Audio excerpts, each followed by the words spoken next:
From Screen Junkie Studios in the heart of Los Angeles, this is Screen Junkies Movie Fights. Now your host, Andy Signore. Hello, Screen Junkies, and welcome to another episode of Movie Fights. We are hot off Comic-Con. I'm so excited to bring three comic, movie, book experts here to help debate all the topics that we didn't get to hit on our Comic-Con Movie Fights, which I do even before I introduce you guys. God, I gotta thank you guys for coming to San Diego in full force and doing our Movie Fights live. It was unreal. Dan Merle and the Dan Cam, I'm introducing you early. How crazy was that experience? That was insane. That was totally crazy. I mean, I'm just so grateful to all the fans, not only that were there, but were tweeting and wishing they were there, and Hail Hydras. I mean, thank you, thank you, thank you. We do this show in a little studio. We don't really get to see the people and see you guys live, so to see it was so just heartwarming and amazing and inspiring. So thank you for supporting us, and thank you for coming out, and thank you for watching that episode. If you didn't watch that episode, what are you doing? Pause this episode and go watch last week's episode of Comic-Con, because all of those players brought it. Mike, I'm going to say them all. Mike, Alicia, Mark, Jeremy, Chris, Dan, Spencer, Nick. I hope I didn't forget anybody. I think I did them all, right? My God, you all brought it. I'm so great. They took so much time, their week of Comic-Con, and took the night to prepare to get those ready. They had no idea which topic they were going to get. It was wild. I'm grateful to them, to you guys. Thank you, thank you, thank you so much. All right, now that I got that away, Comic-Con, so much came out of it that we didn't really get to do because we taped that pre all the panels. So this week we're going to really tackle all those panels, some of the best fights.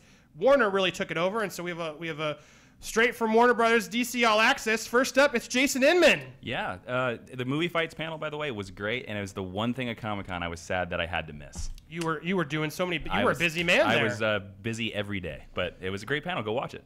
Please watch it. Next to him, another DCX. Hello, everybody. Hi. Welcome. Just simple and nice. You look well rested. I finally caught up a little bit. I slept for 13 hours when I got back from Comic-Con. It is well, you don't have a 3-year-old. I had to go back and be a dad, so I didn't really ever catch up. It slowly did.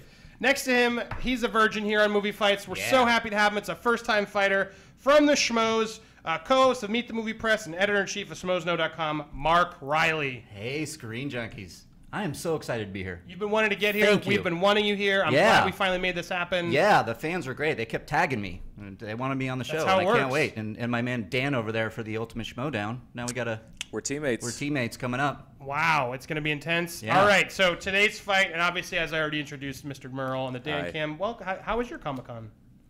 Busy. Yeah. I actually just caught up last night because I've been getting up early to get all the videos out, and I slept for round of applause 12 for hours Dan last Merle night. on those edits. If you haven't watched our Comic-Con coverage, I'm partial, but Hal and Nick really brought it. Super funny stuff. We did 3 days in a row last week. Please check them out. They're so funny. Monday, Tuesday, Wednesday, Thursday Comic-Con videos. Go check them out.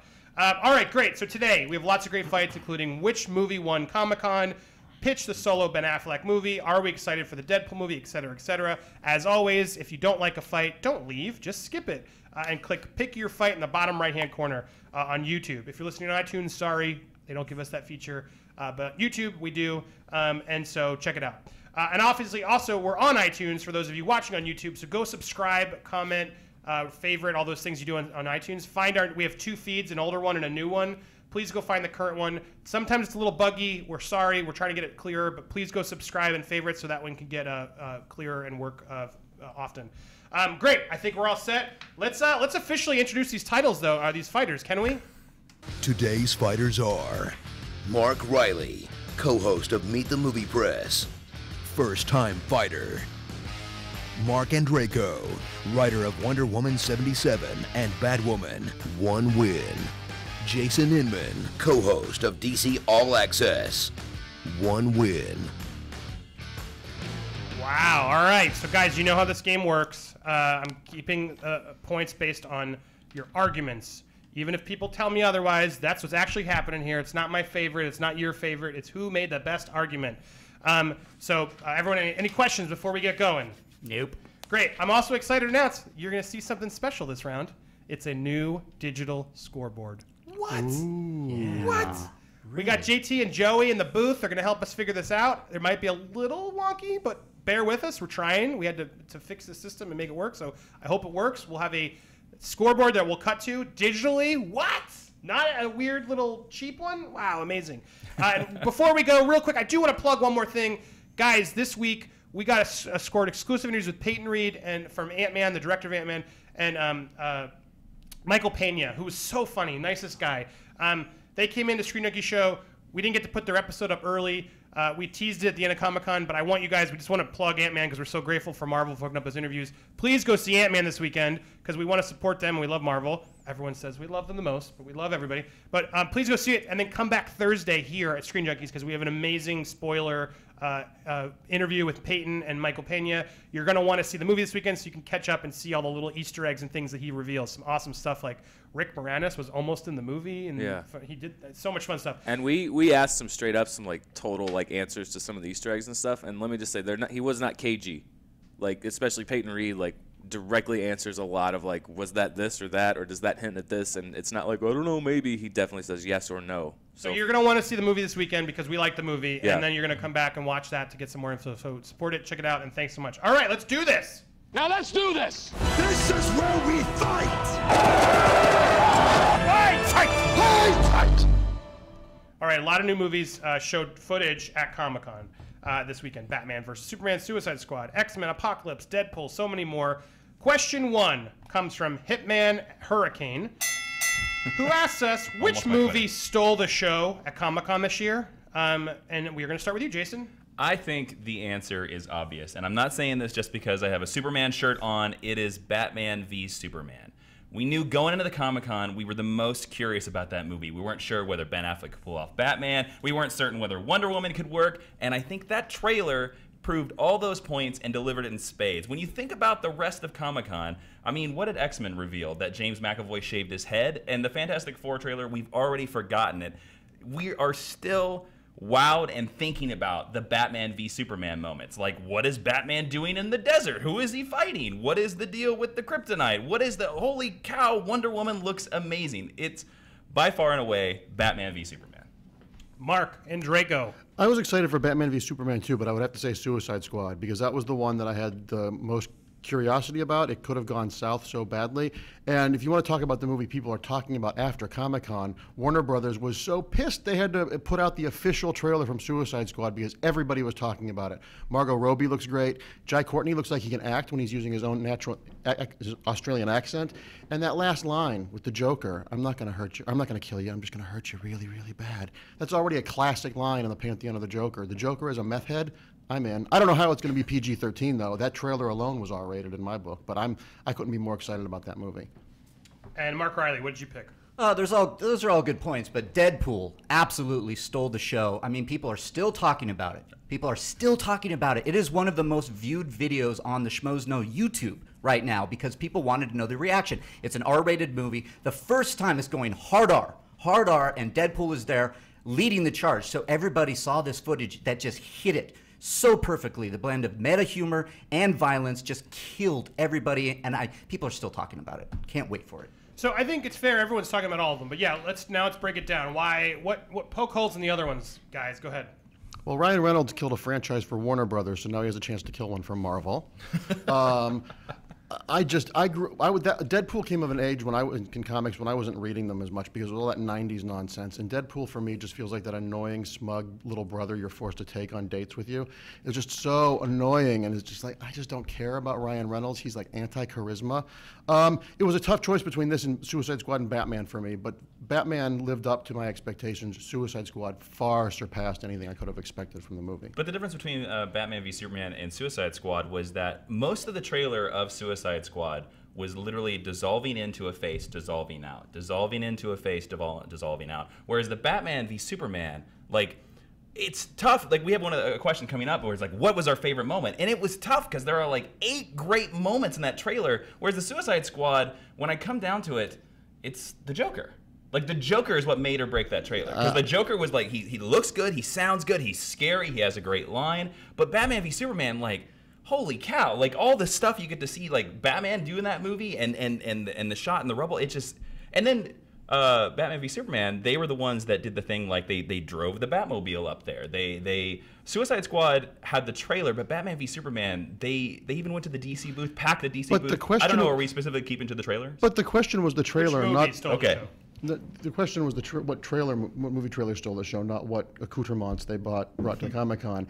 And I do think there were great moments in Batman vs. Superman, but the world knows Batman vs. Superman. Suicide Squad was a trailer that I have friends who don't read comics who saw it and are like, oh, I'm really curious about that movie.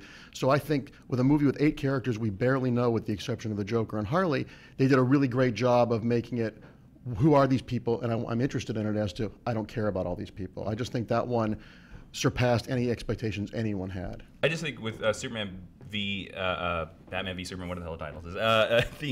They put together this package that is almost like this Independence Day blockbuster.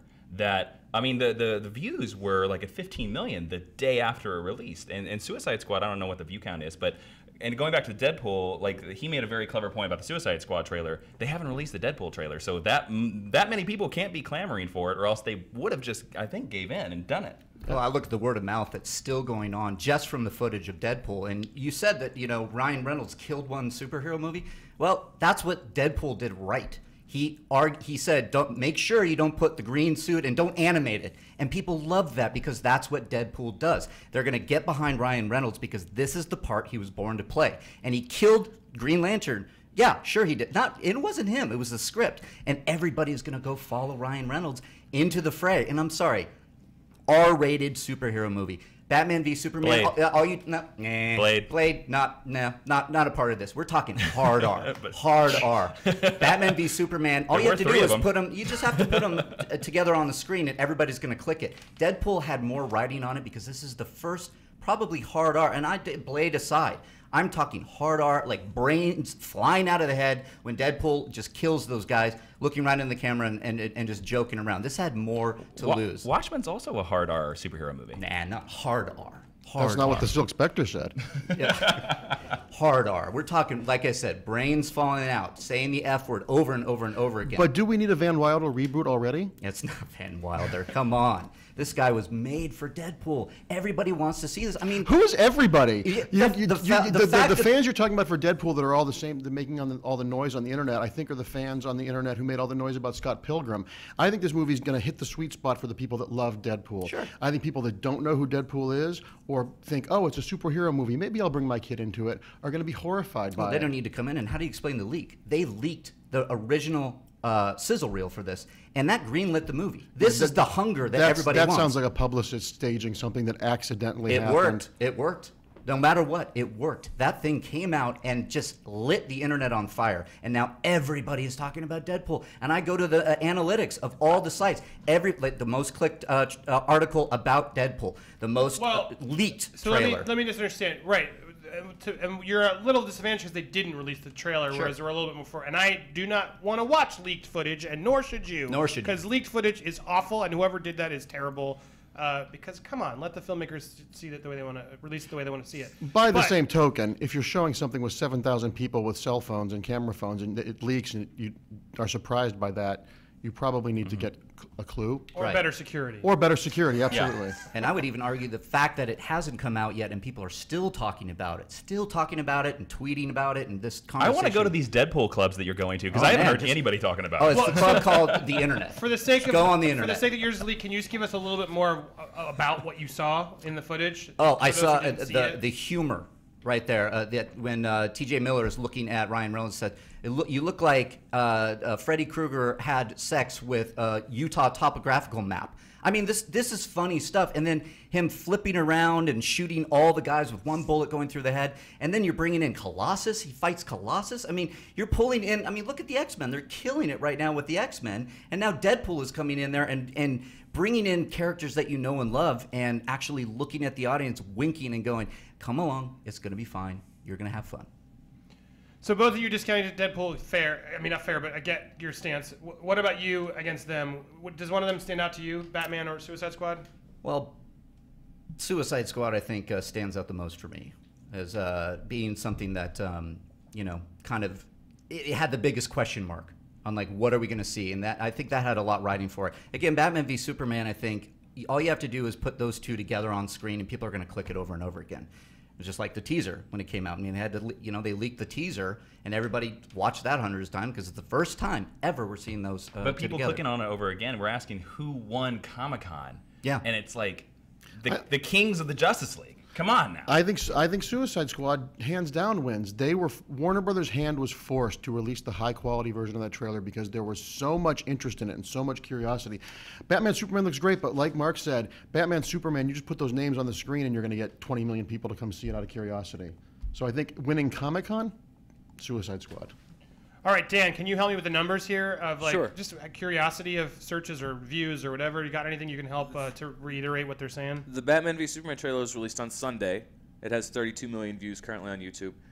Suicide Squad was released on Tuesday. It has 27 million views, so it has 5 million fewer views, but it also has That's two pretty fewer good. days. Yeah, so yeah, it's making up some ground on fewer days. And then is there a way to look up Deadpool's anything? Like, I guess it's hard to tell because they didn't release It's anything. difficult to tell. I mean, I can. Well, you wasn't can- the reason it wasn't released? I think Ryan Reynolds actually said that the effects weren't done enough. In the trailer had some stuff in it that wasn't finished. And Well, they said the same thing about Suicide Squad. Did they say that about both of them? Yeah. Okay. I like that Fox is actually waiting and saying, "Hey, no, you're going to get it in 3 Well, weeks." Fox is getting out of the way. That's smart. Yeah. There are several Deadpool leaked trailers that have however many 100 to 200,000 views. Got it, But, okay. Ryan Reynolds said we'll get it in 3 weeks, I believe is what he said. So like Mission Impossible. This is tough. Based on the arguments. We need that T-shirt. We need that T-shirt, man. Based on the arguments, I like you're the hard R is right. I think there's something. They really showed more of the universe with Colossus and all the things you're saying. So almost points for that. Almost points for all of you guys. I'm getting at your points. Wow moments. You're right. It has the most wow moments. You said it has to. Everybody knows them and had to get to know them. All those are all the main points I'm listening to. And I think out of those three major points, the one I'm leaning with is Mark's and Draco's in that even though it won it, it's sort of like you knew what you're getting, whereas with Suicide Squad, I think the visuals and the tone and the things you're talking about really got it. Whoa, okay, who is this? Whereas we're sort of already there. And I think also those numbers helped prove like that's pretty high on the lack of days. So, and Draco gets the first point. You looked so pained when you gave me that point. No, it was tough because I loved all of them. As long as somebody didn't argue Star Wars, I would be okay. All right, round two. Real quickly. Yes, Dan. I just want to push back against something Mark Riley said, which is the hard R superhero movies. I would argue Kick-Ass, There you go, Kick-Ass. Dread, Punisher, Warzone are all very, very hard R superhero movies. Sure. Right. Well, and he did point out a few more, so it's not the only reason. But I think we're excited more than they are. I think that is an interesting take. It'll be interesting to see how they can put him in X-Men, though. I hope it's good. That'll be fun. really saying the F word and all the I'm going to go X-Men see movies. it. I'll come back, and if it's great, I'll admit it's great. I didn't. But although they did have, it was odd because Fassbender dropped the F-bomb in the trailer, didn't they, for Apocalypse? Yes, Yeah, he yeah. did. So anyway, they loved their one F. That was the one. One F F rule. That's Yeah. the one. Yeah, it's one F or one breast, I think, Right. for PG-13. All right, round two. During Comic-Con, Warner Bros. Released the new trailer for Batman v Superman, which had a lot of awesome moments. I think we can all agree. Yeah. So the Lord X asked us, what was the best moment in the Batman versus Superman trailer? So let's break it down. A lot of cool moments, but each of you picked your favorite, and we're going to start with you and Draco. Well, I picked actually a quieter moment amongst all the stuff blowing up, because all that stuff is great. There were so many great moments to choose from the special effects stuff. But for me, the moment was when Alfred says to Batman, Superman is not the enemy. And I think that sequence alone explains the dynamic of the whole movie, that Batman's coming out of retirement, and he's aiming all his pent-up rage at Superman. And Alfred is a smart one, and he knows that Batman's being manipulated. And I think that kind of Alfred, we always see Alfred as the grandfather type or the sweet uncle, but this Alfred's kind of like, he looks like he could kick some ass, and I think that's a nice fresh take on Alfred. And it's nice to see Jeremy Irons like be awake on screen. You know, he tends to have that British thing where like Michael Caine, if you invite him, he'll do your movie, and he's a brilliant actor. And to see him bring that sort of gravitas to Alfred that we've never seen before, I think for me was the thing that excited me the most, because all the special effects are great, but you want to have character stuff. You want to care about who these people are that are blowing things up, and I think that for me was such an emotional moment. And he's the only one that could talk to Batman like that, and that was really great too. That Batman will listen to Alfred. I just thought the complexity of the emotions there really did it for me. Mark Riley. Best moment, hands down, was when you actually see the heat vision coming out from Ben Affleck, Bruce Wayne's point of view, and then he runs into the falling building to save people.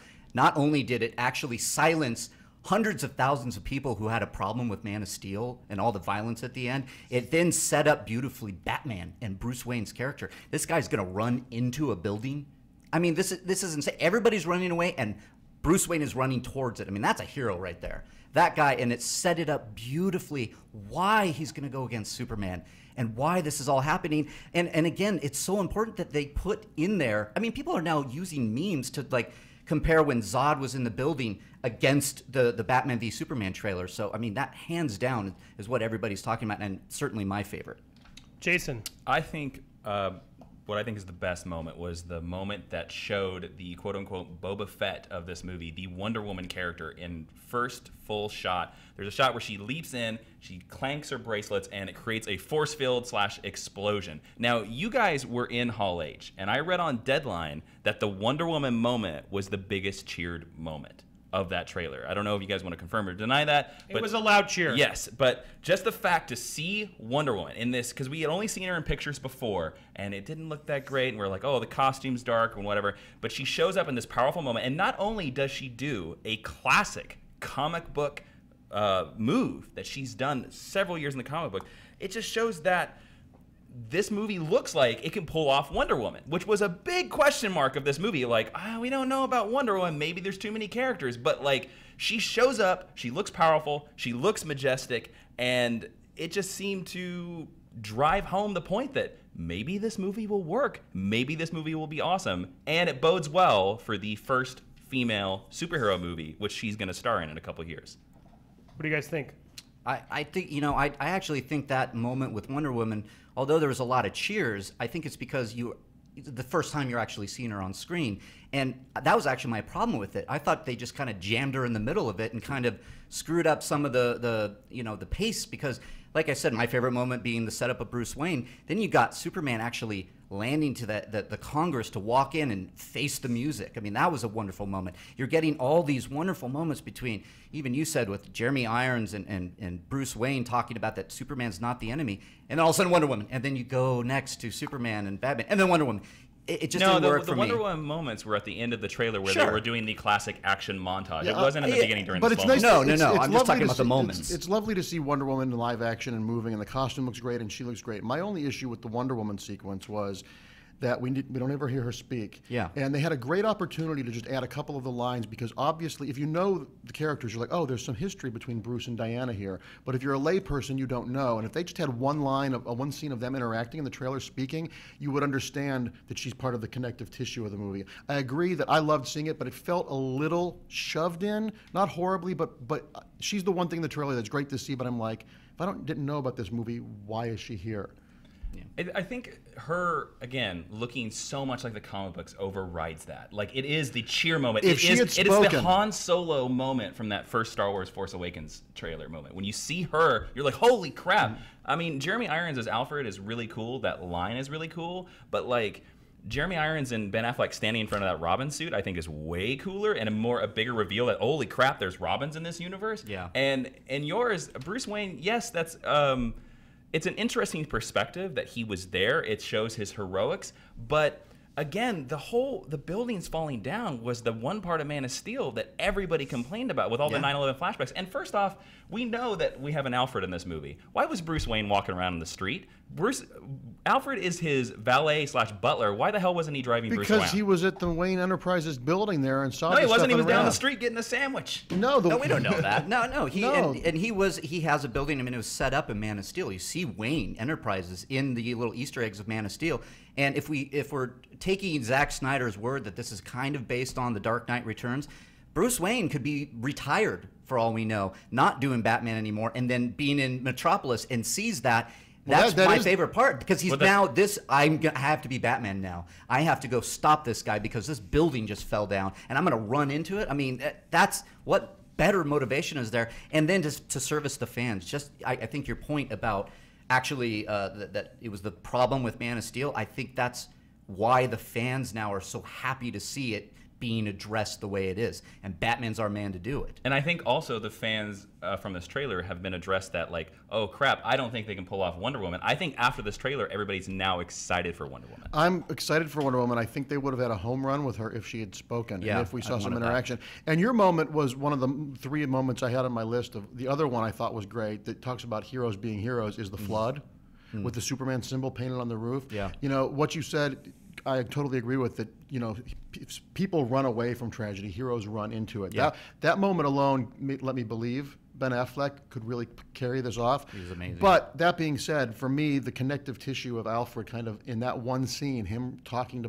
Bruce Wayne that way, explains the entire movie in one little bit of dialogue and the dynamics of the main characters and why they would be fighting. So for me, that moment was flashy and wonderful, and it was my second choice. But the moment with Alfred, we've seen movies that are all special effects. You don't care about these movies unless you care about the people behind them. And for me, that movie, oh wow, everyone's pretty fully realized in this movie. They put some thought into this. Last thoughts? Well, I think that both of you guys are actually talking about just one character, and I think what I'm saying is that actually shows so much Batman and Superman. In that one moment, it's like we know Superman's motivation from Man of Steel, and now you get Batman's motivation in that one moment. So now you have a very good idea of what the movie going forward, and it's just amazing to me. Last thought? I think the Wonder Woman moment shows that Zack Snyder can pull off a Justice League movie and pull off these other characters that aren't Superman and make them work. All right. Great fight, great moments. I think all of them are fun. Now, to speak and judge, I think... or do you have anything to add, Dan, before I do this? No.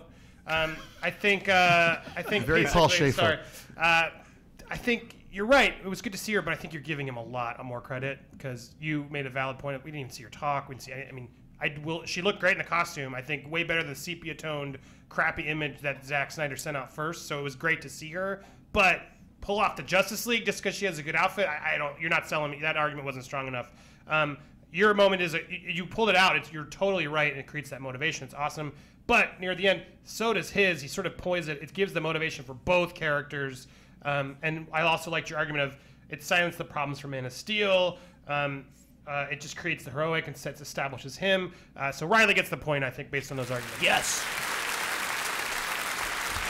But all good moments. I'm excited. Everyone says we hate DC. Dan, everyone says we hate DC. How excited are you for that movie? I'm very excited. Here's the thing that people are going to confuse. We don't hate DC.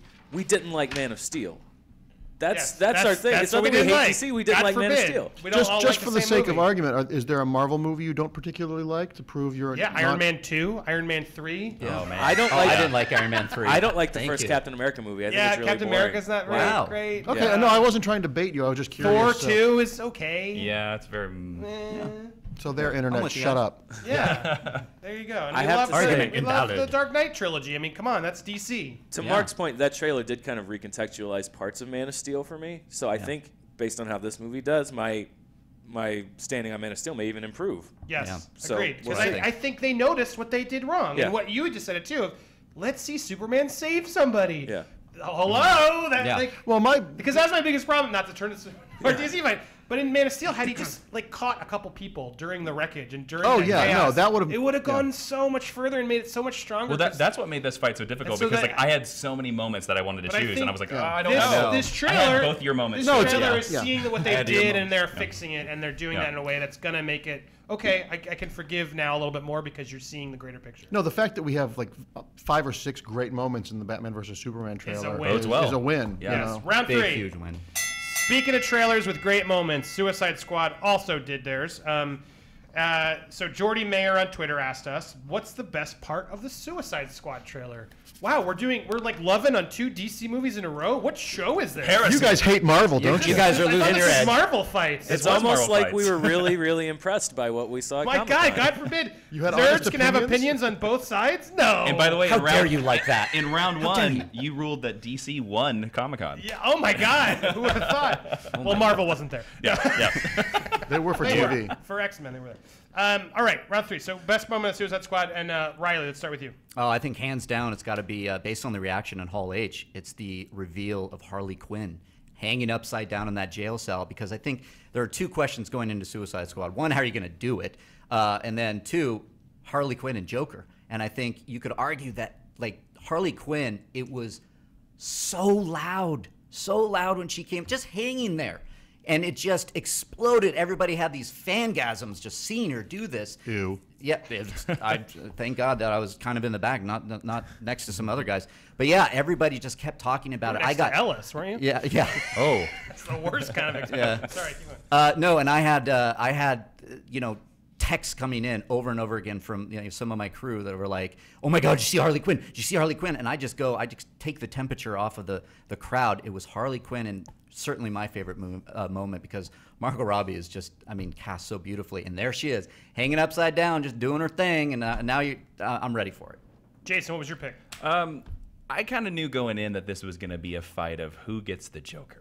But so I kind of backed off, and I was like, okay, what moment from this trailer kind of encapsulates, because we know Batman's in this movie, we know Harley Quinn's in this movie, we know the Joker's in this movie. So I picked the sequence of Batman on top of the car and Harley Quinn being like, "Hope you got insurance," making a joke, because I thought that was such like a chase that we'd seen back in the Batman the Animated Series. You can see Joker's driving the car, Batman's on top, grinding his way in, and then Harley makes a joke. And we get to hear her voice, we get to see her attitude, and plus it does a little things like Suicide Squad showed a lot of promo photos. We had all those leaked pics, and it proved that like, oh, that sequence, it's actually gonna look decent in the movie, and some of these characters aren't gonna look as dumb as they looked in that promo picture. So to me, it just seemed like a classic Batman the Animated Series scene that was put on screen, and that we're gonna have Batman on top of a car fighting the Joker and Harley, and that's freaking cool. Draco. I guess I got my email return in first because I got the best part of the trailer. You won the coin flip. The Joker. Everyone, it's so funny, especially with Batman and Batman-related characters. Every time they announce cast, people complain. When I was a kid, it was Michael Keaton. Then it was, George Clooney was wrong. They were right. But then it was Heath Ledger playing the Joker, and he went on to win an Oscar. And everyone's like, oh, Jared Leto, Jordan Catalano, blah, blah, blah. You hear that, you hear his laugh, and then you see him with the purple gloves shirtless, and then you hear him look in the camera with the knocked out teeth just saying, "I'm not going to hurt you, I'm just going to hurt you. Or I'm not going to kill you, I'm going to hurt you really, really bad." And I bet if you go online, there's probably 5,000 illegal t-shirts with that on it already. He owned the character, he reinterpreted the character. He wasn't evocative of anyone before. He made the Joker his own.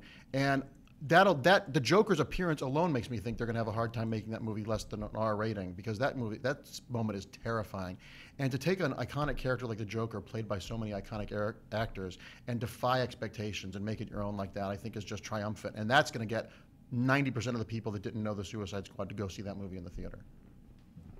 Thoughts, guys? I would argue that, at least in some of my circle and who I've talked to, is that the Joker reveal actually made people think of Heath Ledger, and I think it kind of took away from the impact of Jared Leto, because there was very slight similarities to their voice. "I'm just gonna hurt you, real, but I just could hear Heath Ledger, and I think that's the hard part for me that I'm trying to get rid of. And as part of your point, I see that. But I just from hearing what people were saying, even last night on the Schmoes No main show, there was a lot of people saying, "I didn't like that moment. I didn't like the Joker, the way he looks." And so I think it either and it also confirmed that the tattoos and the grill are in the movie. They're in the movie. And that grill looks kind of bad. The grill's great because Batman's knocked out his teeth. Of course he's going to have a grill. I can say that, and I hope that's true. But I still worry that these people they see the Joker. So especially in that moment, I even feel like that's why they put it at the end, so they're like, because more people were talking about the way it looked, and Harley Quinn, again, in my opinion, in my circles of people that I trust, the Joker kind of rubbed some people the wrong way in that one. So that's my thought on that. I would say the advantage that my moment has over your Harley Quinn moment is that your Harley Quinn moment is as well. The argument that was used before me in the previous round, you don't hear her speak. You just see her up in this thing, and yeah, she's turned upside down. And you're like, what's going on? I mean, I'm more concerned about why a prison would let her tie that many sheets to the top of her cell, because that's kind of illegal. But my moment is, and again, yes, the Joker, and a great, amazing moment. And he did sound like Heath Ledger, his first line. He really did. I'm excited for that moment. It looks great. But to hear Harley Quinn quip a joke while Batman's trying to get into her car. And we're going to have Batman in this movie. That's the thing that blows me away. When they first announced Suicide Squad, who would have ever thought that we'd have Batman in this movie? And this moment shows us, no, Batman's there. He's going to hunt down Harley Quinn, and Harley Quinn's going to be laughing and joking the entire way. That's Batman. That's Batman comics on screen. Yeah. Well, I had a problem because when I first heard about Suicide Squad, I got really excited. Maybe it's the writer in me that wants to see these villains, up there. And then it came out later that Batman was in there, and again, I was just like, really? They're going to put Batman in there again? That looks I think that's just a flashback, though. That looks like a stuntman in a bat costume, not Ben Affleck, a flashback to Batman putting them in the prison. And it was cool. And I just love what for my scene with Harley Quinn upside down, and on top of that, you get this great visual of her hanging upside down. Sure, what is she doing with these sheets? She could hang herself for all we know, but that's what I love about Harley Quinn. She's freaking crazy. She's hanging upside down, and you're like, people are looking at her, and soon after that, you hear, "Are you?" She's crazy, but she's better when she's making jokes, like her boyfriend. Sure. Yeah, and I've got to say too, that Harley Quinn moment doesn't reveal anything about the character. We all know these characters, so we come in, and the comic book nerds and the fans, we all know that stuff. Once again, for the average person, it's like, why is that pasty girl hanging upside in sheets? If I had to pick between the two Harley Quinn moments, it would either be that one or the one where Jai Courtney says, it's always, you know what they say about the crazy ones, and she pops her bubble gum. Because those actually showed me that Margot Robbie can play that sexy, but with a kind of sweetness and a kind of cuteness and a lightness. This weird killer sexuality. But it wasn't creepy and Hence misogynist. hanging upside down. It was she was in control. But for me, still, the crowning achievement of it was all that stuff was great. But the Joker, you're just like, oh, this is new. What am I going to see here? Even if you don't like what you see, you're going to go see the movie because of that in the trailer. Last take against the Joker, because I heard your take on him. It's tough because it's the Joker. But I guess I'm going to put it out this way. Are you going to choose Batman or the Joker, Andy? Which one are you going to choose? Well, since it's a Suicide Squad movie and not a Batman movie. Final thought here? Yeah, I think I said my piece. Okay, Dan. Yes. Any thoughts? Oh, just to back up Mark. Which Mark? Draco. Nice. Oh, Here's your illegal Joker t-shirts. Of course. And I didn't make any of those, I promise. Well, let's not go buy them because they're not official. Yeah, they're not official, not licensed. All right. I'm gonna, based on the arguments, I didn't see you knock his down enough, and they knocked yours down more, and those are the two I was leading with, and so Jason gets the point. Batman wins. Your animated series, the Snippy, the capture. I didn't think of it that way. It wasn't my favorite moment. You reminded me of that moment, made me excited again, whereas they sort of made me think it was a little like, oh, are we going to... Movie Fights hates Mark Andrico. Hey, you're on the board, Mark. Jeez. Jason gets the points. It gives you each points. But that's what I'm going to go based on it. Because yours was good, but they both were right in that. But again, her talking was probably more important. And out of those moments... But this was just like the Batman v Superman trailer. There were so many moments. Yes. How do you pick? Another one you picked, which I actually like too, is Waller eating steak. Just that opening scene. I mean, how sinister is it? She's just eating she's steak. probably the most evil of them all, right? Where it's like if Fox News was a character. She's like, I'm going to make people do things against their best interests. It was great, and she seems like she's gonna be great. I think I'm sold. Yeah, once again, an embarrassment of riches, splitting hairs over what's the best And I thing said in it an too. awesome trailer. I said it. I was like, I didn't hate Jai Courtney. Yeah, but that's I know. That's amazing, I know, right? That's because That's he's an using. achievement. That's because he's using his own Huge accent. achievement there. Round 4. One thing they didn't confirm at Comic-Con was a new Batman solo movie. The rumor was they were going to finally announce that Ben Affleck was doing it, and then the second rumor was they took it back because they didn't want to give cred to that. Either way, the rumors were Ben Affleck might do a Superman movie with Jeff Johns writing with him and Affleck directing. So here's the fun question from Balthazart on Twitter. Pitch us the Ben Affleck solo Batman movie. Now, he would direct this. He'd be Batman. He'd be Bruce Wayne. Let's pitch our dream Batman movie, and we're starting now again. Back to you, Jason. I think the next Batman movie has to do a feat that the other two or the other trilogy didn't do, in that they have to make themselves different, because we've seen superhero Batman. We've seen Christopher Nolan Batman, and Christopher Nolan Batman is its own thing. The one Batman we have not seen on screen is Detective Batman. Batman is one of he's called the world's greatest detective. So I think that there needs to be a superhero mystery film that shows Batman solving a murder or a superhero murder. And there is a story out there in the comics. And since DC has already showed that in these movies the comic book Batman costume is accurate to the comic books, we're doing some Suicide Squad stuff. We have Harley Quinn. We have Captain Boomerang in a movie, for God's sakes. So I think they should adapt The Long Halloween. Now, The Long Halloween is about a mysterious killer named Holiday who murders people on holidays once a month, and he works with District Attorney Harvey Dent and Jim Gordon, and he races against the calendar to try to discover who Holiday is.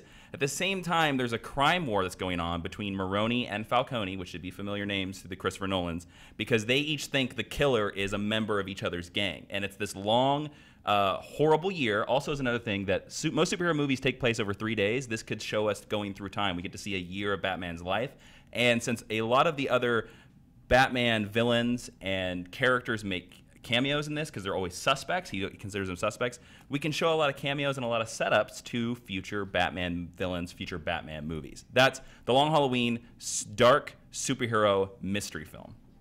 Cool. And Draco. I think, there were a couple that were bouncing in my mind, but I think the one that they should do, we see the Robin costume in the Batman versus Superman trailer, and and it's been rumored that the reason Batman went into retirement before Batman Superman is the Joker killed Robin. We're going to see the Joker 6 months later, or 3 months later in the Suicide Squad. I think they should do a prequel to Batman Superman where we see the moment where Batman retired. We see Batman and the Joker, and we do the whole death in the family thing where Jason Todd gets killed and see that moment. Because there are going to be so many questions asked by, apparently from the trailers, Batman Superman with the Robin costume and the notes that he's getting. I don't know what the context of them, but just from that, there's going to be, if we're going to have a dead Robin, audiences are going to want to know what happened to that Robin. And then, what they did in Hush and what Judd Winnick did, Jason Todd kind of comes back, then you can do a second one and have the mystery of the Red Hood. The Long Halloween is a great comic book, but I don't know if a movie where once a month something happens for a year is going to be fun for audiences. And truthfully, I love the way that book looks, but I still am not really sure who Holiday was. I know it was kind of a convoluted thing. I think it might be too dense. If we were doing Batman on Amazon, I think that would be a great thing. I just don't think that lends itself to even a 2.5-hour long movie. And I don't think also too they would waste showing A-list villains in just one scene once a month. I think they know based on the reaction of seeing Harley in the Suicide Squad trailer or the Joker, you don't just waste them in one scene if they're not established. Well, there's rumors that might be the case in Suicide Squad though, that the Joker is not a main part of the movie, that he's just a corner of the movie. Yeah, but the Joker is such dense material that he's so assimilated by everyone in the society that we all have expectations about him and we know stuff about him. If you're showing characters for the first time that we haven't seen in montages over a year-long mystery, I just don't think that Warner Brothers is going to waste the money shots of these characters. And I just don't think the year-long story would be served by a 2-hour movie. I think it's much better served by being Batman the Long Halloween, a 10-part TV show or something like that. I just don't think that story, I don't know how you condense it. Riley, what's your pick? I think what's your pitch, rather, sorry. Yeah, one of the biggest things going for Batman v Superman was when Snyder uttered the holy grail of comic books, which is Batman, The Dark Knight Returns, Frank Miller's. And I think we're only going to get pieces of that, like maybe some inspiration in Batman v Superman. I want the next Batman movie to be that movie. The Dark Knight Returns, because if we think about what Man of Steel is doing, or what Batman v Superman is doing, again, rumored is that Batman's coming out of retirement. And your points are all great with like Robin, and maybe that's what put him into retirement. But if you think about Dark Knight Returns, this is a gritty.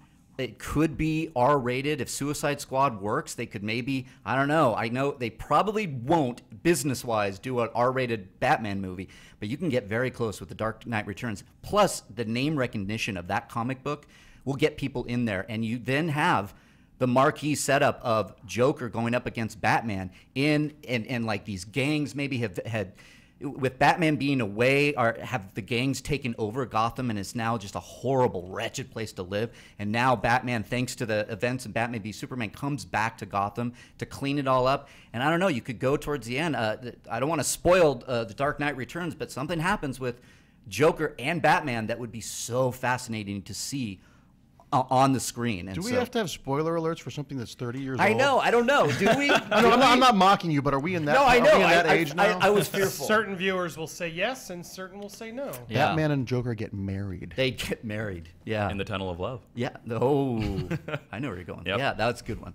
So that's my pitch. I would love to see them actually go Dark Knight Returns, because it seems like that's what we're getting with Batman for Batman v Superman. Why don't you follow that all the way through and give us that movie we want? I want to point out that it was interesting that both of you guys basically pitched Joker movies, other Joker movies. Do we want another Batman versus Joker movies? Batman has so many great villains, so many other representations of his personality that are out there that you could pick from. Also, the other thing about it is that yours is sort of a prequel.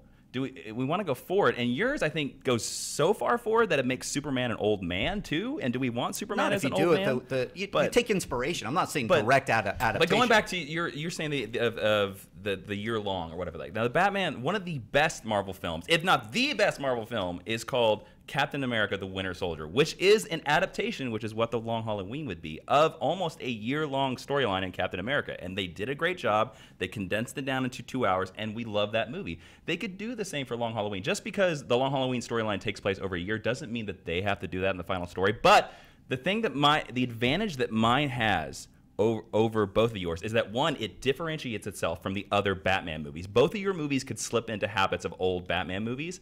Mine also, the detective, the mystery, and new villains. Yeah, Well, do people want to see Murder, She Wrote with Batman? Do people want to see Batman fighting gangsters for 2.5 hours? Yes, the Joker has been used a lot, but the Joker is like Darth Vader in the Star Wars movies. You want to see him. Yeah. And, Not again. Not in the future ones. Well, that's fine, but I think you're in the minority there. I think the Joker instantly raises curiosity along with the casting and that sort of thing. And yes, a prequel is a risk, but unless they answer a lot of these questions in the movie, which none of us know until we've seen it, they might answer everything and eliminate the need for my story. But based Because on what your second movie, I think, is more interesting than your first movie. Well, yeah, a Red Hood movie would be great. It was but great, yeah. But I think we need to see Jason Todd alive before we care about if there's ever a Red And I think Hood that can be reveal. told in flashbacks. Well, that was the problem I had with Bucky and the Captain America movies. In the first movie, we don't care about him. He's just some guy that falls off a train, and then they give us all the backstory and emotion in the Winter Soldier that could have been done in the first one. They retroactively make us care about a character, which worked or didn't work depending on your point of view.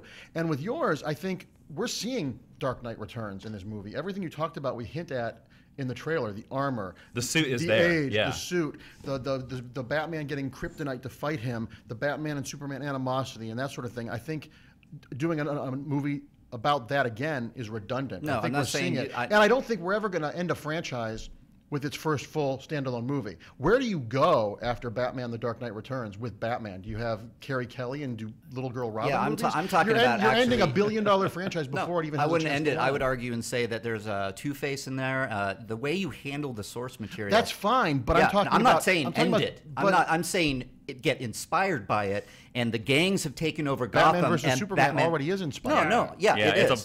very inspired by but that there's movie. pieces of it. I'm talking about the last, the final of some of the graphic novel is the gangs have taken over Gotham because Batman has been away. He comes back. Maybe you introduce Carrie as Robin. But once again, we know in Batman versus Superman, he's been retired for 12 years since Jason was killed. Sure. And that so Carrie Kelly to is have him hinted to be in retire it. again and come back, it just feels like I'm redundant talking about the beats. business side. You're getting the Dark Knight Returns as an inspiration point. You could drop that in the marketing, and then it's a follow through from Batman v Superman. He has the Superman part. We see that in Batman v Superman. Now we get Batman going back to Gotham to clean everything up. If we know that he is actually retired and Superman brings him out, is he going to quit again after Superman? No, he's going to look at Gotham, and that's my point. Oh my God, Gotham is so screwed up. I got to come back now and do this and do this. Everything and you're deal saying, with Robin. though, we see those moments in the trailer. We have Batman, we have Bruce Wayne saying, I yeah, haven't seen how many anything here- with Batman Bru- and Gotham. Bruce Wayne says in the trailer, I've been around for Gotham, 20 I've been around years. for 20. I've been for 20 years, and where are all the heroes? And the it's city's, perfect the because city's that's completely exactly what corrupt. Dark Knight Returns is. It's like the same question. But stripping away the end things of Dark Knight Returns, you take away everything that makes Dark Knight Returns great. Well, yeah, but again, it's And just the climax of Dark inspiration. Knight Returns is the end of Batman. versus Superman. So we're seeing that already. Again, All right. I'm not saying that. I'm not inspiration. I heard it. I heard the points. Dan, any cleanup you'd like to add? No. Some serious comic book nerdage. Well, they have some serious comic book knowledge, so Yes. yeah. All right. All good points. Based on the arguments, I think I don't actually agree with it, but I think I sort of do. But based on the arguments, where the strength to me came from was from Jason, which he said, do we need more of the Joker movies? Do we need a prequel? They kind of hit you down. And then you brought up a good point of, we never seen Detective Batman, which your story gave the most of. So for those points alone, Jason gets the point. That puts it on the Although board. Under the Red Hood would be fantastic. And I do love the Long Halloween, so I'll go with you. There, look at that scoreboard. Whoa. Wow. 2-1-1. 2-1-1. There it is officially. It's happening. It's on the screen. I'm so excited. All right. Fantastic fight. Round 5. Batman versus Superman is obviously the first time the two have clashed in a movie, but we wanted to broaden it out a little bit. So, wow, this is a DC episode, and I love it. It's been fascinating. And we hate DC. Who would win? Who would win in a fight? Round 5. You don't want that clip being floated No, around. I love DC. Who would win in a Mark. fight? These three are going head to head. Batman versus Superman versus Wonder Woman. They're all in the trailer, so we want to have this geek down. Who would actually win in the brawl? They have time to prep. They know each other. They're going toe to toe. Who wins in the end? And we are starting with you, Mark. And I guess I know who you're picking. Alfred. No, this is seemingly tough, but not really when you think about it. It's going to be Wonder Woman. One, Batman is just a human with gadgets. Wonder Woman is a demigod, Amazon. Superman is probably physically stronger than her, but Superman wasn't raised to fight, wasn't raised as a warrior. And Superman she'd probably pull what Catwoman does in Batman Returns the trailer. You hit me, you hit a woman, and he'd be like, oh, I'm so sorry. And then she'd stab him through the face.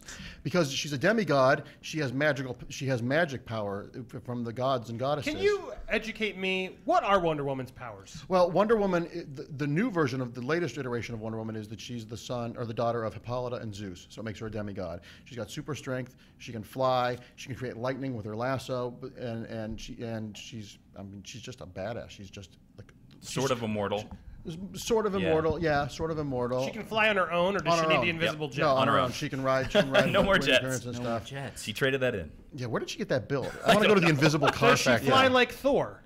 What? Does she fly like No, Thor? she does. Thor The doesn't lasso? fly. No, on her own Thor- power. She's like Thor- Superman. She can fly like She that. can fly on her Okay. own. That was I didn't realize that. Okay. And because she's a demigod, that implies magic. And Superman's one big weakness after Kryptonite is magic. And I think Superman, once again, doesn't have a whole lot of, isn't a trained fighter. She grew up on an island of Amazon warrior. She's been training to be a fighter since the day she was born. And while she doesn't like violence she uses it as last resort. If we're going to posit that they're fighting to the death, Batman is just written off because he'll be clever and all that stuff, but Wonder Woman will still kill him. And Superman, I think his chivalry would get him killed. And with her godlike powers, all she has to do is get close to him and do a Zod to him. Riley, I'm going to go and this is hard. This is hard. this is tough, is what the line is. Very, very tough. But I'm going to stick with my people and pick the human Batman because I have 3 words: world's greatest detective. These two characters, Batman and Wonder Woman, would not even get near Batman. And we know that Batman, he's a vigilante, so he's going to fight dirty. He will do what it takes. Get kryptonite, take out Superman, get whatever the hell Wonder Woman's weakness is. He'll find it. Batman will find it, and he has all the gadgets. He has the places they can hide. He can. I believe that his mind will actually beat these superhuman people because that's what Batman's good at. That's why Batman is suiting up in Batman v Superman and going, I'm going to go after this alien because I can beat him. It's that motto that he has that I think it's going to be tough. It's going to be tough. He has human. I know he's mortal. But man, I think he can do it because world's greatest detective. He's going to know their he's going to know their secret identities before anybody else knows, and that's going to be his greatest advantage. Jason, I'm going to take a guess that your shirt's telling us who you're fighting This for. is exactly who I'm fighting for. First off the top, yeah, I agree with Mark. Batman is not even an issue in this fight because the only way that Batman can defeat Superman is basically he has to trick him. Because if Batman has kryptonite, Superman can blow it up from orbit with his heat vision. If Batman hides the kryptonite in a lead box, Superman just doesn't open the box. And Superman is an alien who sometimes when things doesn't go his way, he'll spin around the planet, reverse time. He can make sure that Joe Chill doesn't kill his parents. And guess what? Batman never happens. That would mess up a lot of people. So why doesn't he save Krypton? Priorities, Superman. I think it only works with one planet. I think he'd have to fly to Krypton. Can you read my mind? Maybe I like someday. that. Like the Milky Way, if it goes around. Yeah, the problem for Superman in this fight is Wonder Woman. Now, magic is Superman's weakness, but it has been proven in storylines before that Superman can fly up to the sun, chill up there for 10 minutes, half an hour, however much solar radiation he wants to get, and when he comes back, it has been proven in the comic books that he is invulnerable to kryptonite and magic. Also, there was a storyline. That was a nerd bomb you Oh, yeah, boom. There was a storyline in the mid-2000s where Superman and Wonder Woman actually fought. Superman was mind-controlled by this villain called Maxwell Lord, and in the fight, Superman, in her inner dialogue, said, there is no way I can beat this guy, and her only hope for the fight was to slow him down enough so that she could kill the guy who controlled Superman. So even Wonder Woman in the comic books admitted that Superman could not beat her. Or she could not beat Superman. Put me in, coach. All right, let's see. Okay, so you got the sun argument. Who's the Greek god of the sun? Apollo. who's her uncle? Apollo. So she says, Uncle Apollo, can you make the sun red for a day? Done. And you're talking about the Maxwell Lord thing where she killed Maxwell Lord. So for sake, what happens with the Red Sun? Then he can't just is a charge. regular dude. Yeah. He's just as a Yeah, because regular he gets dude. his powers from yellow radiation. Just so everyone is following, yes. That's not common knowledge? I'm shocked. This is nerd fights this week. And the other thing you're saying, when she was fighting possessed Superman by Maxwell Lord, she's like, I can't defeat him because she liked him. They were friends. She wanted to save him and stop No, him. it was literally. If we're doing a battle, if you get possessed by evil Andy, I'm not gonna try and kill you. I'm gonna try and stop him. But if we're fighting to the death, I'm gonna kick your ass. Theoretically, you're taller than me, so you probably win. But they were friends then. She was trying to rescue her friend from Maxwell Lord. If we're doing this the way the question was asked, this is a battle without any, fight to the death. This is battle royale with the superheroes. She's going to kill him. She's not going to want to kill him, but the magic, the sun thing's taken care of, and Superman is ultimately a good guy, so he's not going to want to hit a woman, and that's going to be his weakness. Superman has also proved that at points when the chips are down, he has fought his other teammates. The chivalry argument goes out. When Superman wants to go bad, he can go bad. He can do that. He can go far. I mean, he's punched people out of existence before. He punched parts of Darkseid into the Source Wall, which takes this man out of existence. He doesn't care. If he has to fight Wonder Woman, he's done it before. He's stopped her. He's put her down. And also, basically, Superman is Jesus with a cape. And Wonder Woman, and Jesus said, "Turn the other cheek." So, bing. And Wonder Woman is an angry Greek who should probably wear pants instead of a skirt. So these two are going at it. Oh, okay. Not only clearly going at it. What happens with Marvel, Batman? you just hate women. Batman doesn't even register in this. Batman's cleverness Batman's and out. stuff. That's exactly why he is going to win. You even said it yourself, Jason. Unless Batman tricks Superman, he's going to blah, blah, blah, fill in the blanks. He will trick Superman. He will wait for these two to fight. He'll just watch it happen. He'll be hidden in the shadows. He'll probably be fighting some crime while you two are figuring it out. And then you even said it, magic. Wonder Woman can't beat Superman. So I think Magic can beat Superman, actually. Well, Wonder Woman actually says, I cannot beat this person. So then she's gone. And then you said, oh, the only way he's going to beat it is by tricking me. He's gone. Batman remains standing up. Superman can hear an angry tweet in Seattle. He can hear anything that Batman's going to do. Batman has one know. trick. I don't Batman think- has one trick. Kryptonite. Yeah. Other things. Batman's whoopee cushion. Yeah, Kryptonite. sure. Sure. He might use kryptonite, but I mean, why do you think Although he's getting in this Kryptonite whoopee armored cushion suit? might work. He's got a lot of resources. That's the Triple X parody. No, I think he might use kryptonite, but I don't think that's his only play. And He's also- got a lot. World's greatest detective. He's going to figure you guys out World's before you greatest figure detective yourself against out. a god and an World's omnipotent greatest detective. alien. Yeah. No. Let me get out my magnifying glass. No, I the think world's he's got smartest it. ant doesn't have a chance against the world's dumbest elephant. And that's what you're saying. I think even Einstein couldn't beat the Incredible Hulk. So I mean, that's the Incredible Hulk's not no. It in doesn't this. matter how smart you are. The Was Incredible Einstein Hulk. trained for combat? Oh, but he's smart. he couldn't tie his own shoes though. Oh, okay. That's Let's a see. whole, Hulk, that's a whole other. Hulk, That's a whole yeah. other movie. Smart. Folks. That's an interesting Yeah. fight. Could he? I could Because Einstein. if Scarlet or what's her name, Black Witch. Widow can Black take Widow. him out, can Einstein? Can start Einstein him? take out the Hulk? pretty Because hot. that's basically you're saying that he's so smart he'll figure out a way. I just Yeah. think Absolutely. in We've light seen of it. that power, it's That done. power can get in the way. I mean, again, he's going to know every move that you make before you guys make it. He's going to figure it out. He's going to be watching Even you if- for years. even if Superman lasers before him you from know the it. moon. That's fine. Yeah, because he's already figured this out. I'm He's sure there already were figured great this out. tacticians in Hiroshima as well. And that's the equivalent. Wow. It's so dark. This is dark. It's true. It's but Batman. It's Batman. immense power. Yeah. It's Great. I love Let's Batman. go dark. We're talking about here's- 2 nuclear bombs, and you're talking about like Magnifying All right, glass. yeah, hold on. pencil. Hold on, it's not over, but I need clarity because I'm trying to hear and piece out what you guys are saying. Here's my and I need you guys to tell me how do they take out Wonder Woman? Because we've explained how we take out Superman, Kryptonite, Red Sun. How do we take? We know how to take out Batman because he's a human. How do we take out Wonder Woman? Just so I'm clear, has it happened? Can you guys back up any evidence? Go ahead. Superman is faster than Wonder Woman. Superman is stronger than Wonder Woman. Superman has even been able to override her lasso, which is her most powerful weapon. Cite that, please. Where has that happened? He in this storyline, she put the lasso on him, and he What took it storyline off. was It's wasn't Identity Crisis, or we're going too sooner. Infinite Crisis. What was the Max Lord storyline? Identity Crisis. No, after it's in between the two. It doesn't matter. Super nerd. He's taken the lasso and taken it off of himself before. Now, in current story, that Are changes. you disputing that fact, or are you He giving that was to him? he was possessed by Max Lord. Max Lord was controlling him, so technically it wasn't Superman in that control of means his own body. that means that he has the ability to do it. We've never had So nerdy. No, Good luck, Dan. we've never had an unencumbered Superman, just regular Superman. If she put the lasso on him, she'd be like, "You're sad about your parents on Krypton, aren't you?" She'd go, "Ah!" and she'd stab him. Well, in the face. here's the thing. He's faster than that lasso. But he's she's a faster than that lasso. god and magic, and her uncle controls the sun.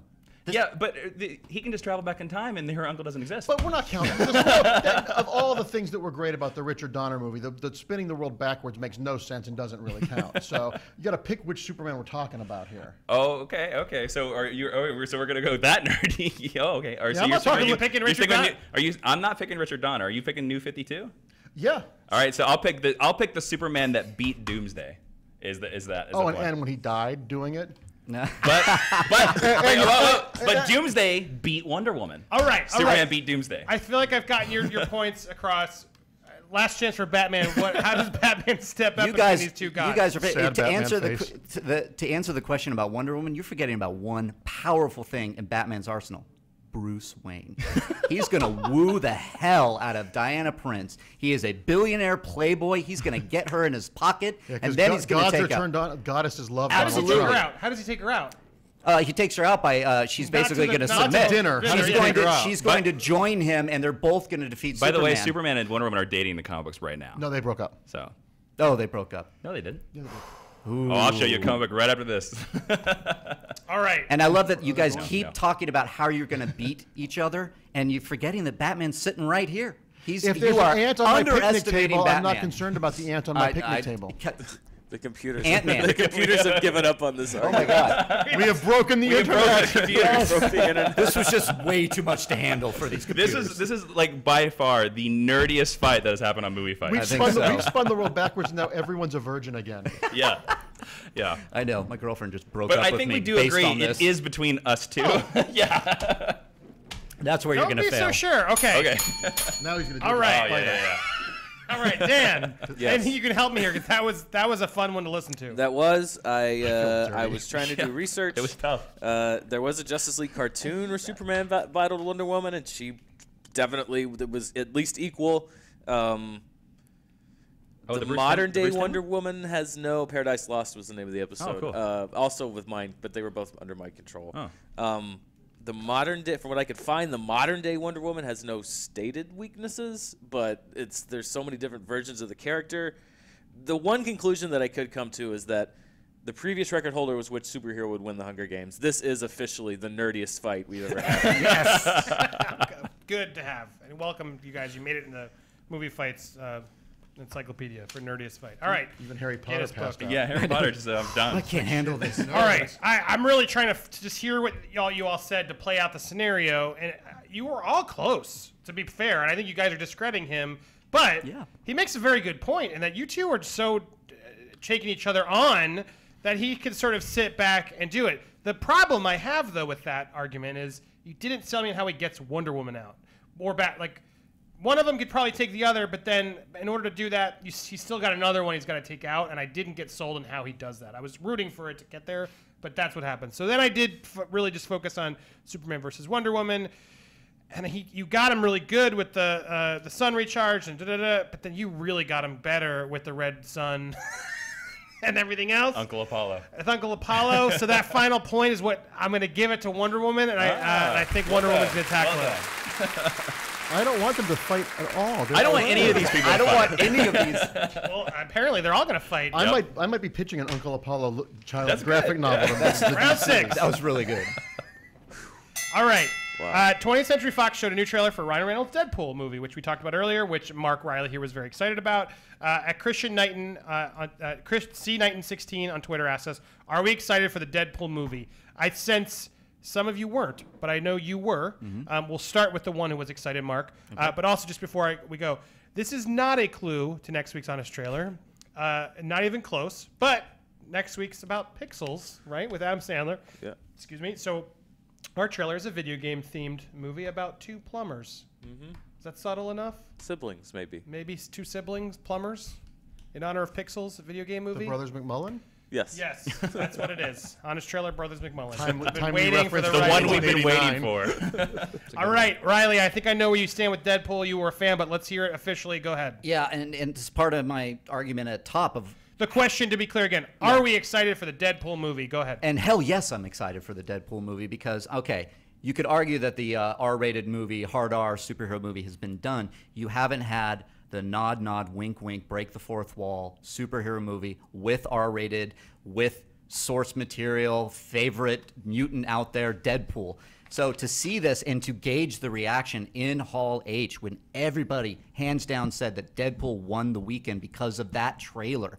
Now, how can you not be excited for him, for Ryan Reynolds to do what he does best? Not Green Lantern. He doesn't do that well. He does Deadpool best. So he's going to be able to look at the audience, wink, nod, blow some brains out. This movie's going to be killer. Okay, I'm stepping in here for a second because I know where you two stand, and you both are against this movie. No, I'm not against this movie. Oh, If it's I'm great, not I'll excited. admit it. I'm not not excited. excited about it. So here's my point, though. Would you like to team up to take him out, and you'll be able to do it? If he wins, though, he gets 2 points. Ooh.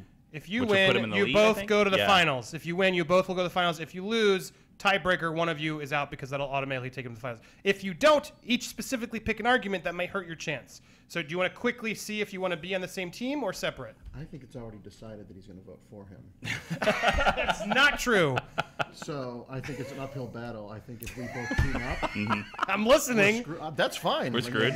I think if we both team up, the chances of both of us fighting against each other, if we don't team up and he wins, it's a 3-way tie. If we team up and we lose, Some of the It's like strategy. Survivor. then we have to, I'm the world's greatest detective. Yep. Don't be I so would- sure that I'm just. What I'm worried about is distinguishing your arguments is what I'm Well, genuinely that's worried on about. you. No, it's on you to make sure you have different points, which you may not, which will be done, and then it's going to be discredited because it's not going to do it. So you can go there. But you asked us a yes Yeah, no it's question. a so debate you're- between whether we face off now or face off in the next round, which is going to happen because I think of the scores. Yeah. Yeah. If So we would you team, like if we to- team up and lose, then we're going to face off to go against. Are you teaming Yep. up or not? I'll leave it up to you. Mark Riley, do you have the hidden immunity idol? I should I say get team the up. point. All I right, say we'll team team up. up. Look at Team this. up. Okay, it's a team up. So what that means for those at home, if they win, they both get points. If you win, you get 2 points. Yes. Does that make sense? And a ticket Yeah, to the maybe. speed round. Ticket to the speed round, a tiebreaker for them. If you don't, otherwise, if they win, you're out. They win, Let's go do to the this. finals. Let's So do it's this. 2 against 1. That's how it works here. Mark, go for it. You just said your piece, guys. Go ahead and respond. From what I saw, the movie looks like every other Ryan Reynolds comedy I've ever seen. Glib, smug, kind of uninteresting. He's really bland. And, once again, I want all movies, and especially all comic book movies, to be great. I didn't expect anything from Guardians, and it's my favorite Marvel movie of all time. So I don't spend $20 and spend 2 hours of my life in a theater hoping I'm going to see something crappy. So I hope I'm wrong. But the movie, as far as the trailer in and of itself generating excitement in me, it just looked like a Ryan Reynolds sizzle reel with a red mask on it.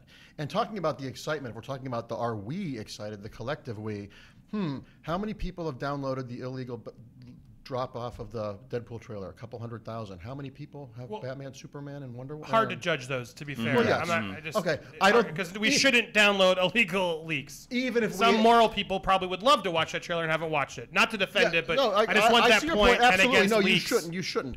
But even if the Deadpool trailer was up there officially, I don't think it's going to come near the 27 million that Suicide Squad has in 3 days, or the 32 million that Batman vs. Superman has already.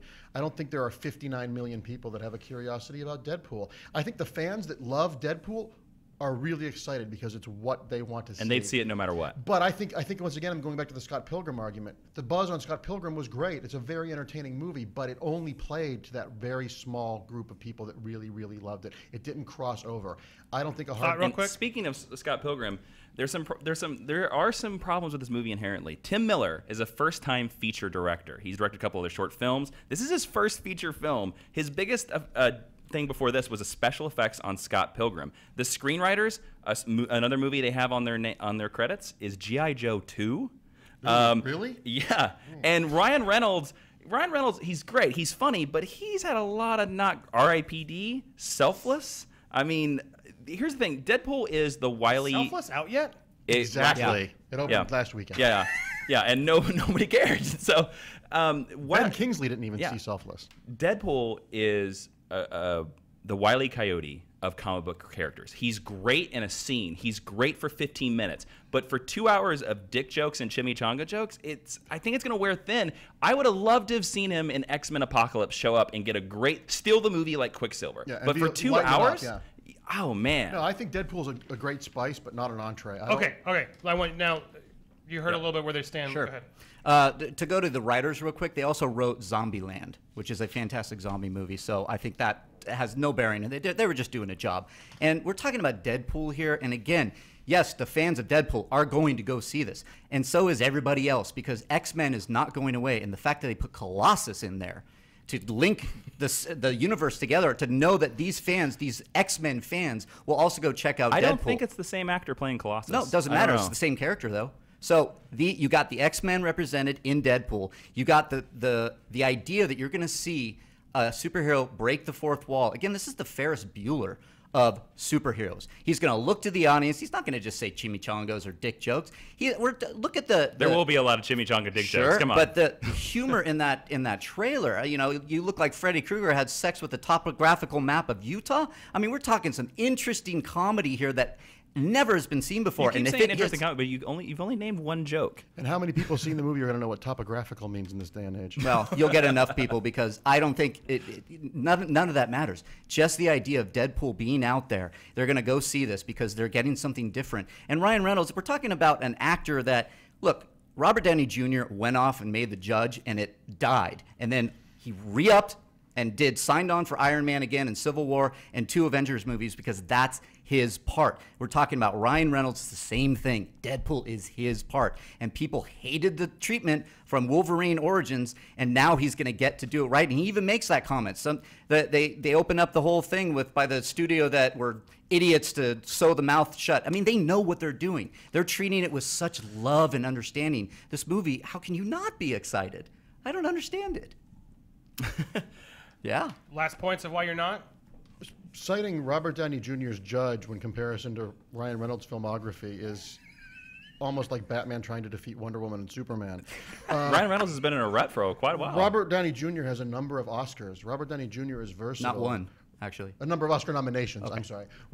Ryan Reynolds has a couple of Razzies, dated Alanis Morissette, and does the Jim Carrey bastardized alrighty then look. Was he in the You Oughta Know song? No, that was Dave Coulier. No, that was even worse. That was Dave Coulier. Dave Coulier make a better Deadpool. Oh. And you talk about awful. And you talk about, because Dave Coulier is funny. 1992 me wants to see that movie. Yeah, and so does 1992. And you talk about, oh my God, people are going to go see it because of Colossus, because we know how many Colossus fans there are in the real world. How many fans were pissed that they were not in it? Then you talk about. Oh, these guys wrote Zombieland. They were just doing a job for G.I. Joe 2. So which one are we going to get? Which coin toss is this? Is this the movie they care about, or are they just doing a job? And you discount the fact of the freedom of these directors and these great writers. And Zombieland is brilliant. I'll grant you that. They're working for Fox, a studio notorious for the studio that gave us Wolverine Origins. The studio, X-Men Origins, the studio that said when X-Men came out and was a huge success, the then president of the studio said, I hate comic book movies, and the movie just made $160 million for them. So they're in a foster house with John Wayne Gacy. And not once do you see the X-Men attached in the Deadpool trailer. If you know who Colossus is, you're like, yeah, but most people are like, oh, the Tin Man's in this movie? There's no X-Men branding with it. No, he had an X on his chest. Last thoughts before I give Riley the final word. Jason? 2 things. One of the main supporting characters in this movie is Negasonic Teenage Warhead. I might be saying that wrong. I mean, really? Okay. And then to let you know, to go back to the nerdy, the type of stories that this Deadpool movie could pull from in the comic books are some of the worst of all time. Like, there's a story where he once teamed up with his clone called Dreadpool, a dog named Dogpool, Lady Deadpool, and a panda named Pandapool. These are the stories that this movie is pulling from. I don't see any way that this gets beyond the chimichanga stick jokes. It's too in-jokey. It's too in-jokey. Yeah. I think it's going to be completely inaccessible to people that don't already love this character, and I think the people that already love this character are not enough too to make niche, this yeah. a $100 million movie. I hope I'm wrong. If I am wrong, I will come back on here dressed as Deadpool and apologize. But yeah. Remember that. Oh yeah, there you go. you guys have to That's rent the on costume. tape. now. He could have. He said you. Yeah, I he could have stole. I said I would Yeah. come in here in a costume. I didn't say who was paying for the costume. I'll pay for the costume happily. He could. They could have taken Ryan Reynolds' character, put him in X-Men Apocalypse, and he could have stole the movie like Quicksilver. But now I just think we're gonna see a movie next year that could be one of another really bad X-Men movie. All right.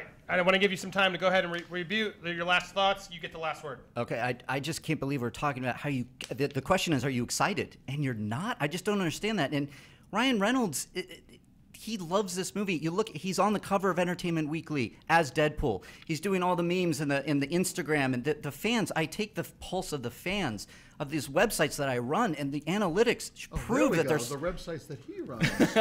the one website, I should say. And people are talking about this. They're looking at the pictures. One picture comes out from Entertainment Weekly, and it's the most clicked article of the day because people want to see what is it about. And I beg to differ. The Most X-Men clicked article of the day where? It doesn't matter. Schmoesdo.com. Schmoesdo.com. It's a very reputable very website. reputable website. Just asking for Colossus did have the X branding. That shot above is X-Men. So that's getting people who know the X-Men logo, just the X. They know that this character is a part of the But X-Men wouldn't you universe. be more excited Hold about? on. Oh, sorry. And the fact that everybody was a little upset about that it wasn't tied together with Colossus being the actual actor from Days of Future Past, I think shows how people are so lovingly wanting to see this and have it be so great that they're so excited. I just don't see how they're not excited. And they're not talking about G.I. Joe writers. They're not even looking at that. They're looking at Ryan Reynolds cares about as scripts? Deadpool. That's all they're looking at. Ryan Reynolds as Deadpool. That's going to get them into the theater. But Ryan, Hold on. Are you good? Yeah, you I'm got good. feel you got I'm all your good. points out? Okay. I'm calling it. Dan, anything you'd like to add? The writer Rhett Reese was also contributed to Monsters Inc. So a I good mean, movie. he Love had that movie. additional material. So I I mean, watched that it's- movie a lot of times with my kid. It's a very good movie. Sequel, if you underrated. know how Pixar works, there's hundreds of people that contribute. Oh, I'm Brain sure. trust. But it's not Okay. just GI Joe too. Yeah. I mean, they knew it from the beginning because I'm biased. I'm so excited for Deadpool. I mean, clearly Mark doesn't win the point. I'm kidding. Mark, I think you just didn't bring it out. You kept talking about how the fans are excited. The fans are excited. I didn't hear enough of why you are excited. I can't just base it off the analytics of the website you run. I needed a little bit more evidence. I'm actually super excited, but you guys took it down and I think brought it.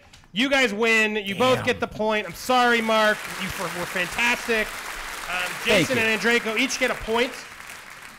So that brings them to 3-3. And I'm just really guys worried are now that excited, right? my Twitter is just going to be our Twitters are not going to be all the Deadpool. Like they're like, you're wrong. You'll see. If I said it, if I'm wrong, I hope I'm wrong. I hope it's And a I'm actually great movie. I'm going to go see the movie. I hope you are too, because I'd Yeah. love to see you come back and fight in a Deadpool. I outfit. will. man. I absolutely will. Okay. For the record, can I just say we had 4 DC questions. We decided DC won Comic-Con, and that we're not excited for Deadpool, Which is Marvel. Which is Marvel. So shut up. I'll even sweeten the pot. If Deadpool is great, you come back as Deadpool. I'll dress as Colossus. How about? Nice. are you- Nice. I think Yep. you should come back as Panda Pool. Panda Pool. Okay, Panda Pool. Done. It's official. It's on the internet. You can't take it back. Slash fiction writers. All right, Go. but Mark Riley, I thought you did a fantastic job. Thank you, you. Mark. Really good for your Thank first you, time. thank you. brought it. I'm very impressed. Please come back. Absolutely, I'll I come might back. need your help, and obviously Dan as well, as we rush into the speed round. Guys, do we see that scoreboard one more time? You may have already shown it, but just want to make sure. Here's where we stand: 3 I to don't like 3 to that. 1. Mark will be Mark at the end is Riley. Mark with a C is Andreyko. Mark and Jason, you're tied. The way the speed round works is we'll have 5 more questions, a chance for you to get points. If we're still tied at the end of those, we'll have 1 tiebreaker. And again, we're looking for the arguments. You each get 15 seconds, but whoever goes first, whoever says the answer first, that's who gets to pick that answer. So if we say best Die Hard and you both say Die Hard, whoever said it first gets to choose Die Hard. But the Everyone second understand person that? gets to. And then you get to pick another answer. Okay. Cool. And the first person who says it goes first. 2 rounds of 15 seconds. We then allow a 5-second rebuttal if you need to be fair, because they called you out unfairly and you get to call it out. We will allow 5-second rebuttals as long as it's pointed to what those, to respond. Okay, everyone understand how this works? Yes, sir. Let's do this. Cue the music.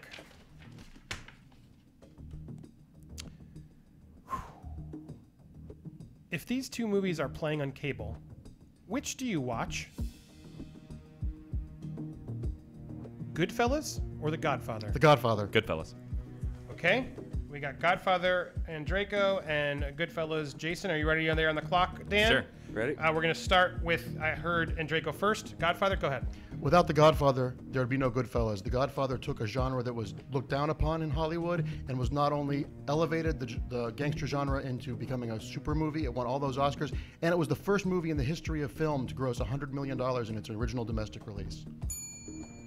Great, right in time there. Jason, go ahead. Goodfellas, I think by many would be considered one of Martin Scorsese's best films, if not his best film. Amazing performance by Ray Liotta. It is what I think is looked at as the classic mob movie. Robert De Niro. It almost got a branded sequel, Casino. Such a classic mob. There you go. Movie. You need a rebuttal, or are you okay? Yeah, It has to be a response to what he said. Sure. I think that actually Raging Bull is if you ask most people, that's the movie that people think of with Scorsese. And once again, You okay? I'm fine. Okay. Yeah. Great. Based on those arguments, I think Mark brought a little bit more to that one on Godfather. He gets the point. I don't even need the help there. No. One more added to Draco. Number 2. Hollywood's best Ben. Ben Affleck. Ben Kingsley. Kingsley versus Affleck. All right. And starting with Affleck, go ahead. Ben Affleck started in little independent films, had a bypassed into some really bad big budget films, and came back and gave us Argo and The Town, and he's now going to be in a really interesting Batman. Ben Kingsley will attend the opening of an envelope if you pay him enough. See Selfless. See Tut. Okay. Jason, 15 seconds, and go ahead. Ben Kingsley is a classically trained actor from the Royal Shakespeare Company. He is an Oscar winner. He's Gandhi. When you think of classic actor, you think of Ben Kingsley. Ben Affleck had a long time of career, a Paycheck, and all those other movies that I don't know if he's quite recovered yet. Yes, Argo is a great movie, but Ben Kingsley is the actor. 5-second rebuttal. Ben Affleck has an Oscar, and he did all the crappy movies before. Now Ben Kingsley took his Oscar and is making crappy movies now. You feel good? Okay. I'm going to definitely activate the extra help here based on the arguments, Mark and Dan. Who made the best call? I think Jason brought it there at the end with some really good facts added. Dan, what's your say? I agree with you. I think Jason. Do you agree, or would you have gone to Draco? It sort of No, doesn't matter, but I'm actually with Mark. That last argument. you got with one there. Ben Kingsley's now doing the crappy movies. That kind of won it for me when I was. they all with did the Ben Affleck. crappy. I gave it to Jason 2-1. Jason gets on the board. I thought you had it. They like accents. 1-1. So we're at 4-4. Best of 3. Ooh. All of these. All of these movies. All of these I'm picking a franchise. You're gonna just so I'm ahead of you. Okay. All of these movies are in the bargain bin. Which Mission Impossible movie do I buy? Ghost 3. Protocol. 3 and Ghost Protocol. Okay. I heard 3 first. I heard 3 first. Go ahead, Jason. Start the clock and go ahead. Mission Impossible 3 is J.J. Abrams' film. It stars the best villain the Mission Impossible franchise has ever had, Philip Seymour Hoffman. It was a great action movie with a lot of emotion, which was something that the Mission Impossible franchise hadn't done. Ghost Protocol kind of redoes some of the things, same storylines from Mission Impossible 3, including the wife and other things. J.J. Abrams of Super 8 and Star Trek Into Darkness fame. Ghost Protocol reinvigorated Tom Cruise. That was post-Oprah on the couch and all that nonsense, and Ghost Protocol made you forget all of Tom Cruise's baggage and be immersed in this amazing film. And he does all his own stunts. That's pretty impressive. It's a pretty brilliant movie. Rebuttal? Yep. Brad Bird also directed Tomorrowland. J.J. Abrams, this was the movie that got him Star Trek, and possibly Star Trek got him Star Wars. Okay. Feel good? Okay.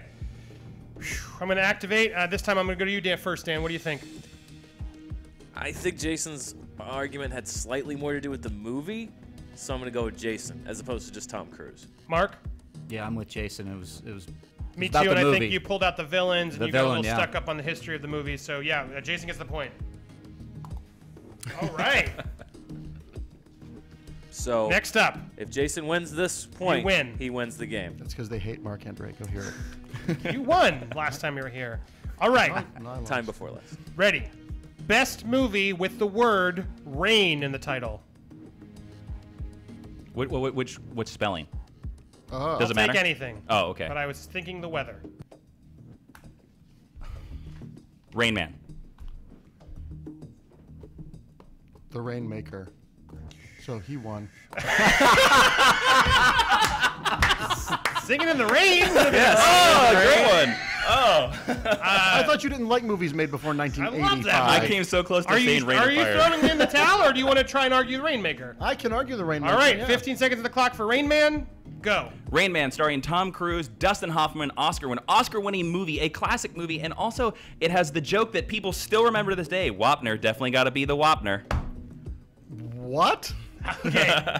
Okay, time's up. 15 seconds. I might have a chance because you made a timely Judge Wapner joke. Rainmaker's a really underrated Francis Ford Coppola movie. It was one of the first movies that Matt Damon did. He was actually cast before Good Will Hunting came out, so he was taking a risk and gives a great performance. It's a great legal thriller. A very underrated movie, not as popular as that movie, I acknowledge. I don't think anybody. You said The Rainmaker. I couldn't even remember what movie it was. Rain Man was the first movie to give Tom Cruise serious acting chops. You get another 5 seconds as you went off topic. Go ahead.